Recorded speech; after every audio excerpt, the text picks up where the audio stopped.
السلام علیکم میری پیاری بہنوں اور بھائیوں، امید ہے آپ سب خیریت سے ہوں گے۔ میری آج کی ویڈیو ہے خواب میں مندر دیکھنا۔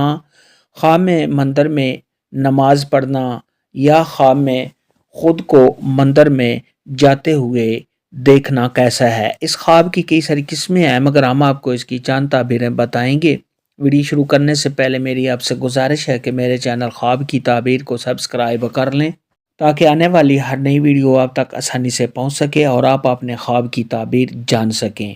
اماموں کے امام حضرت امام ابن سیرین رحمۃ اللہ علیہ نے ارشاد فرمایا کہ خواب میں اگر کوئی شخص دیکھے کہ وہ مندر میں گیا ہے اور وہاں صاحب خواب نے قبلہ کی طرف منہ کر کے نماز پڑھی ہے تو یہ صاحب خواب کا اپنے دین میں مضبوط ہونے اور گناہوں سے توبہ کرنے کی دلیل ہے۔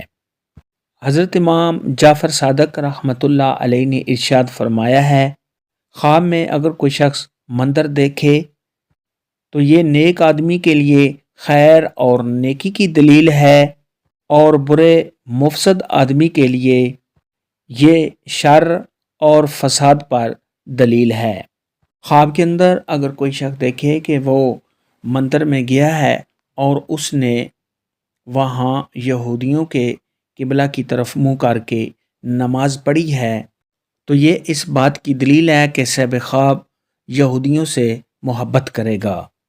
خواب کے اندر اگر کوئی شخص دیکھے کہ وہ مندر میں گیا ہے اور وہاں اس نے اپنی رہائش بنا لی ہے، وہاں پر صاحب خواب رہتا ہے، اگر خواب دیکھنے والا نیک اور صالح ہے تو اس کے مفسد ہونے، بے دین ہونے اور گناہوں میں مبتلا ہونے کی دلیل ہے اور ایسا شخص برا ہو جائے گا اور اس کے حالات بدل جائیں گے۔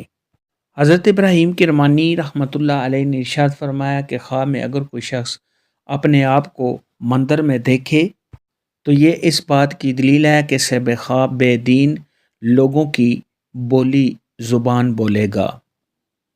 خواب کے اندر اگر کوئی شخص دیکھے کہ وہ مندر میں بتوں کو سجدہ کر رہا ہے تو یہ صاحب خواب کے گمراہ ہونے، بے دین ہونے اور رنج و غم میں مبتلا ہونے کی دلیل ہے۔ اور اگر کوئی ہندو یا غیر مسلم خواب میں مندر میں بت کو سجدہ کرتا ہے یا وہاں پر بتوں پر چادر وغیرہ چڑھاتا ہے تو یہ ان کو